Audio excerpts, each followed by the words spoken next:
En el Congreso de la Mañana es el momento de los comentarios. Patricia Arbaje tiene la palabra.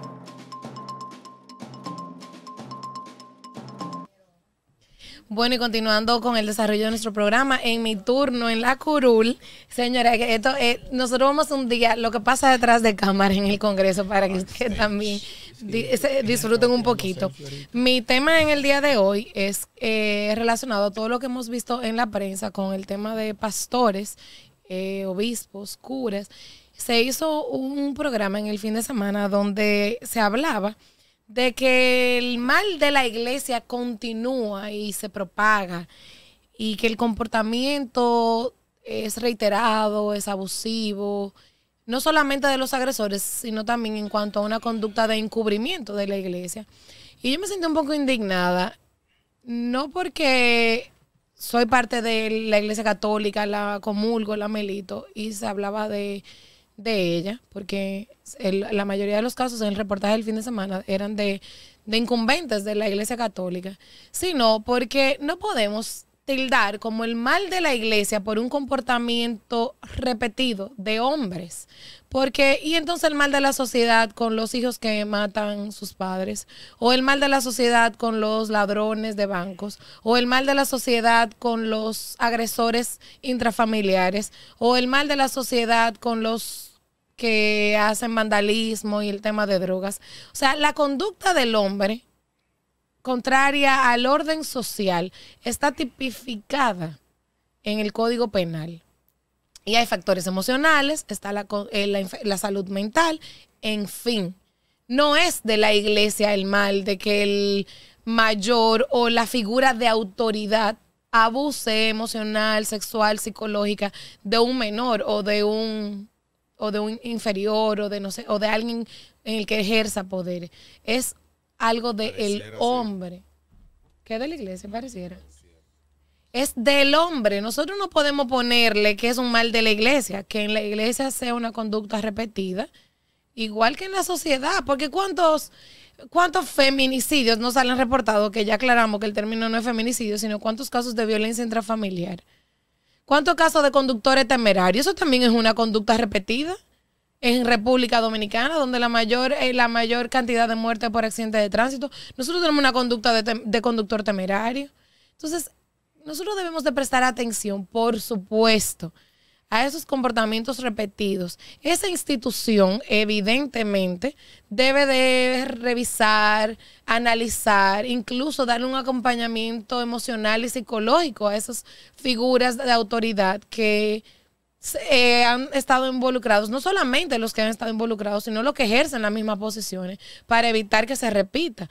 Hay que ver también cuando tú vas aceptando dentro de la iglesia, por el tema del celibato, cuando tú vas aceptando esas personas que sienten la vocación, cómo se preparan emocionalmente.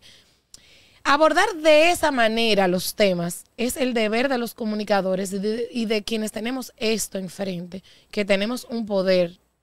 Esto es el cuarto poder del Estado. Abordarlo desde esa forma, pero no queriendo dañar, porque cuando nosotros comunicamos también podemos dañar. El mal no es de la iglesia. El mal no es de la mujer, el mal no es del hombre. Hay un mal que puede ser conductual, que puede ser social, que es del hombre. El hombre nació con el pecado original.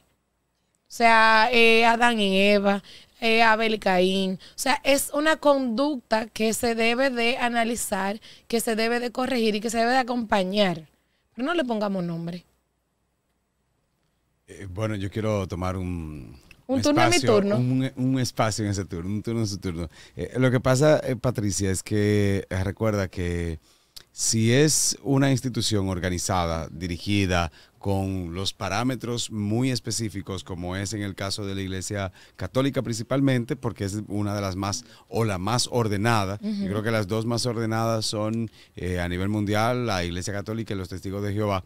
Entonces, ¿qué pasa? La Iglesia Católica actúa de una manera extraña cuando pasan este tipo de casos. Es decir, tú nunca ves a un padre, a un sacerdote, al papa, bueno, el papa en ocasiones sí, pero tú no ves a la Iglesia Católica, por ejemplo, en la República Dominicana, atacando ese tema. tú no los ves. Entonces, cuando pasa algo como pasó con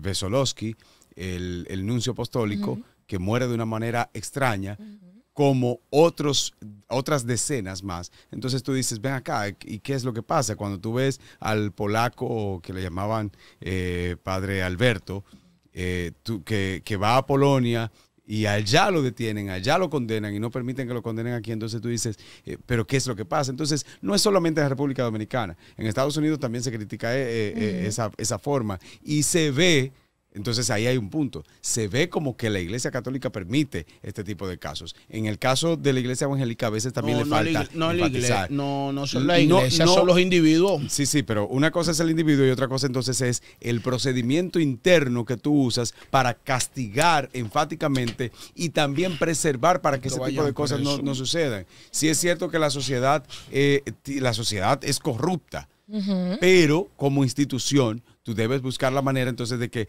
tus individuos no cometan eso. Por ejemplo, eso del celibato, eso de no casarse. Eso es incontrolable que buscar. Pero el procedimiento lo que tú tienes que tener es posterior, un castigo. Pero no lo hacen. Lo que hacen es que matan a los individuos para que no hablen. Vamos a desarrollar este tema en Vamos otro a traerlo turno. Contundente. Claro, vamos a hacer un debate aquí de los panelistas. Así Seguimos es. con nuestro contenido.